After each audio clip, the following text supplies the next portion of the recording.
রাষ্ট্র সংস্কারের প্রত্যয়ে বদ্ধপরিকর শিক্ষার্থীরা এবার পৌঁছেছে বিমানবন্দরে। তারা চায় নিয়ম নীতির সংস্কার।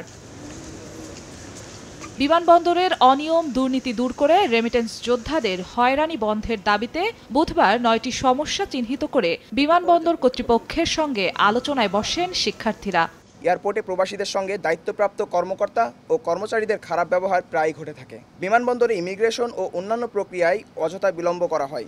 সমস্যা চিহ্নিত করে তুলে ধরেন প্রবাসীদের সঙ্গে ভালো ব্যবহার করা, লাগেজ নিয়ে হয়রানি দূর করা থেকে শুরু করে পুরো বিমানবন্দর এলাকায় ওয়াইফাই সেবা নিশ্চিত করা সহ বেশ কিছু সুপারিশ।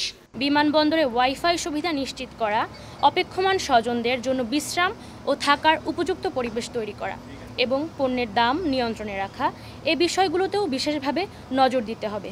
দাবি পূরণে শিক্ষার্থীদের সঙ্গে নিয়েই কাজ করার আশা ব্যক্ত করেন হযরত শাহজালাল আন্তর্জাতিক বিমানবন্দরের নতুন নির্বাহী পরিচালক।